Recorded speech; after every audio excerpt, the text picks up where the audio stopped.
right, Disney is spending about $4 billion to acquire a studio of action heroes. The big question, will Bob Iger, Disney's CEO, be a hero to investors?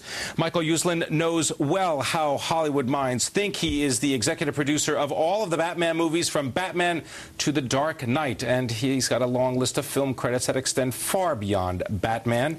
Good to have you with us. Thanks for coming in. Thanks very much. Tell me about the mindset in Hollywood. Why would Disney go ahead and buy this Marvel stable of comic book and action figures?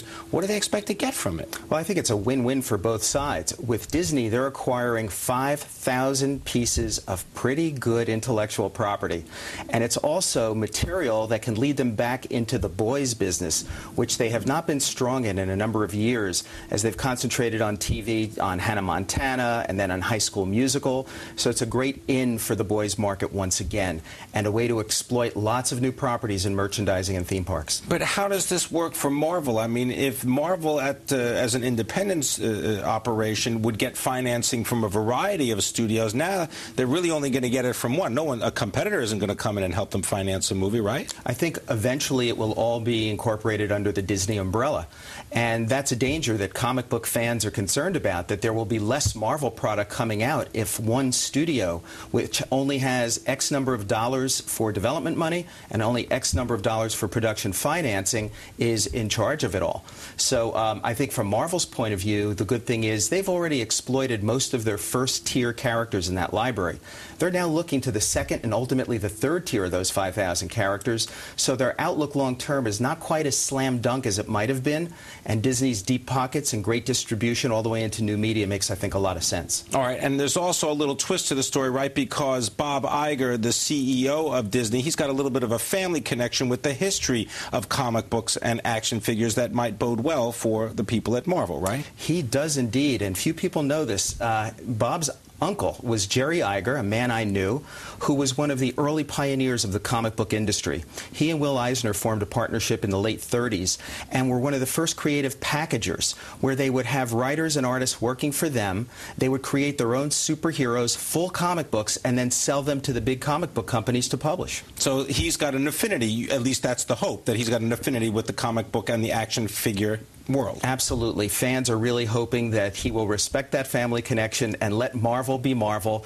Don't try to Disneyfy them or reduce their coolness image with the image of Disney, but just let them be Marvel. All right. Now, you know something, at least a little something, about what's going on in the world of action figures and comic book heroes. What is the trend right now? And explain a little bit about this idea of a genre picture. Did Hollywood have to kind of get smart about what would sell at the box office? Did they really always understand that action figures and comic book heroes would be winners? I think it's all about today branded franchises. These are franchises that could work worldwide, cutting across borders, cultures, and demographics.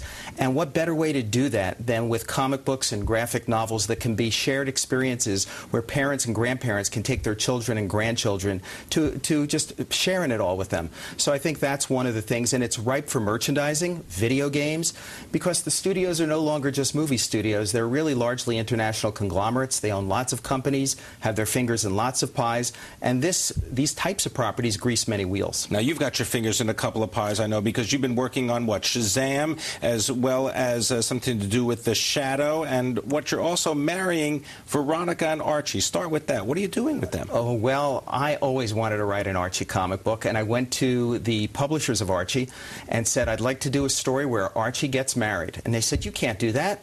I said, why not? And they couldn't come up with a reason. So we sat down and we hashed it out. And in Landmark issue number 600, which just went on sale, Archie has proposed to Veronica. And boy, am I hearing it from all the Betty fans around the world. And so what happens? Does that end up being a movie someday? You never know.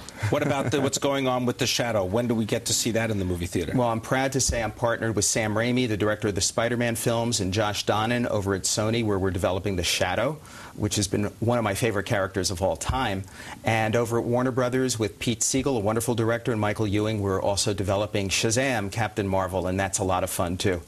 Last question for you. What works in the U.S. but doesn't work overseas, or does it all cross borders? largely it crosses borders. But the most interesting thing is the invasion, the cultural invasion of the United States and Europe by Japanese manga, Japanese comic books, anime, the cartoons based on those comic books. It's having as big a cultural impact here as the Beatles and the British invasion of music did in 1964. Well, thank you very much. Michael Uslan coming in and sharing your insight and your experience in the world of action figures and comic book heroes. Look forward to seeing what goes on with The Shadow and also, of course, Veronica and Archie getting married. Thank you.